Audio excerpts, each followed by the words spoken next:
how to properly prepare your hair and your scalp in order to accept and secure your wig. There are some do's and don'ts that you should be aware of. It's important for all of us, whether your hair is thick or thin like mine, or if you have no hair, what to do step by step. Come with me as we explore all the things that you need to understand in this whole world of fashion fun. Come join me at my wig fashion fiesta.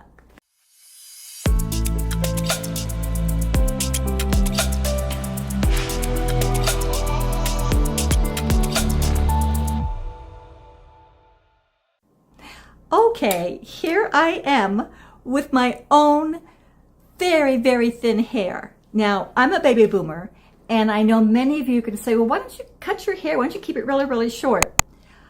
You know, I'm not there yet. I'm not there yet. I know it should be cut short because even though my own hair has grown out, I had alopecia areata about 2 years ago. I use the red light therapy, I use various serums, and I have on my other channel, I'll note it below, Gracie's Wig Journey. I went into all the things that really work to restore your hair if you have that particular diagnosis, alopecia areata.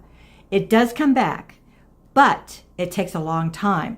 So I share with you on that channel how to jumpstart your hair to really start coming back a lot more quickly. However, it came back very, very thin. And this is really based upon my age. It's just the nature of me personally. Some of you, my grandmother, her hair came back, was always red and thick, thick, thick. So I think it's really a genetic thing, really, to be honest with you. So basically, I have very, very thin hair. And sometimes I do wear my own hair, and I do use rollers, and I curl it, and that does give a lot more thickness. And of course, the conditioners that you use, be sure you use conditioners that are all natural ingredients, things that really are specifically made for people who have very sensitive hair and you want to stimulate your hair growth. There are a lot of products out there. On my Gracie's Wig Journey, I share all that with you. But here on Fiesta Fashion, our channel here, I really wanted to keep the focus very, very narrow of things and tools of what you need to do. So first, let me share with you what I always get, and all these products you can get on Amazon. They're very inexpensive. But to put my hair back in a ponytail, basically I use these plastic rubber bands is basically what they are. And they come in these boxes for a couple of dollars. Thousands and thousands of these little bands. So because they do break, and also be aware that no matter what you use on your hair, be very gentle because these are rubber bands. This is like a silicone, so it could be breaking off some of your ends. So just always be gentle. Now, what I have been sort of doing recently is, and I'll show you a big jar that I have. It is the like the coconut oil. I'll put a little bit of coconut oil. It's a little thinner than I was using actually organic castor oil, but that is really, really awfully thick. I find the coconut oil is a little thinner, and I'll put a little bit in my palm, rub it around, and then I'll just kind of slick it back. Not necessarily every day I'm going to wear a wig, but I do it, say, the day or that morning after I've washed my hair and blow dried my hair, because that's when my hair tends to be the most slippery. That's the key. That little bit of an oil helps thicken my own hair, and it actually acts as a protector of your own biological fibers. But basically, I put that oil on, and down below, as far down as I can, I'll take the rubber band, and then I'll put it in a little ponytail, and let me show you what I do. And then I try to catch it and make a little bit of a loop. You'll see here, I'll turn around.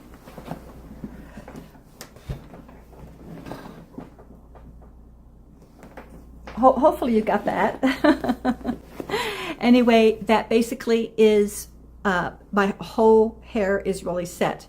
Now, I prefer using this particular, it's like a velvet, the band. And like before I showed you, you have to be sure you put it on correctly. You always want to make sure that you get a little bit of a resistance.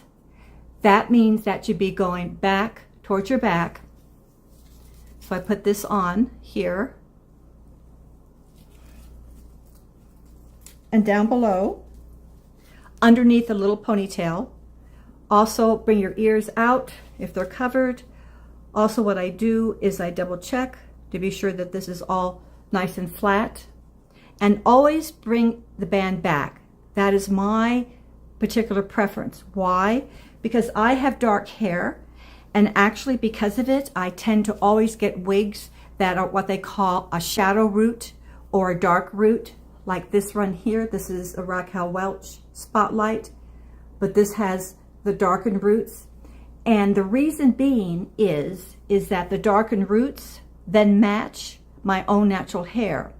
Now, these wigs, most of the very top wig companies like Wigs.com, and also the Raquel Welch, Ellen Wiley, Jean Renault, the very top designers, they have what they call a monofilament top. And what that means basically it's a very thin fabric of the fibers, of which you can see my finger right below. So when this is actually presented on top of my head, and you can see the dark roots, if someone was standing above me or if I bent my head down, you would actually see these roots. And my own hair is dark. So you see my own dark hair coupled with the dark roots from the wigs makes the wig all the more natural looking.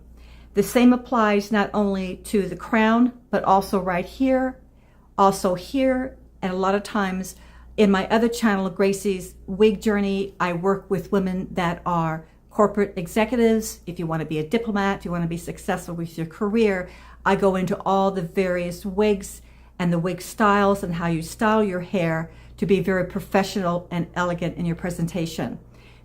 And particularly because the number one importance for all women in the corporate marketplace is you always want your hair pulled back, either back in a bun or braided, or you always want it away from your face, not dangling right down into your face. That's unprofessional.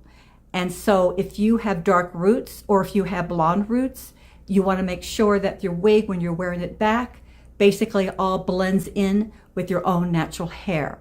That is the reason why you have to kind of be a little more aware of your own root color as far as your selection of the proper color, with roots or without roots, of the wigs that you should purchase.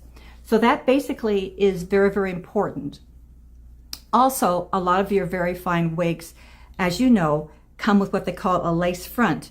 Very similar concept with the monofilament, except right here, this is a very, very delicate lace.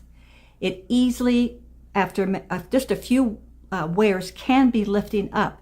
But I do show you in my other videos the wonderful glue that you can have that you actually place on it, mat it down, it stays. In fact, that's the name of the glue. I'll put it down there. It's called It Stays. It's a body adhesive. You can get on Amazon. And what it does is that it keeps the lace front down. Now, what's interesting about the lace front, particularly depending upon the manufacturer that you purchase your wig from, sometimes they will send you an actual very, very long lace extension, and then you yourself can easily cut it so it's perfect for your size.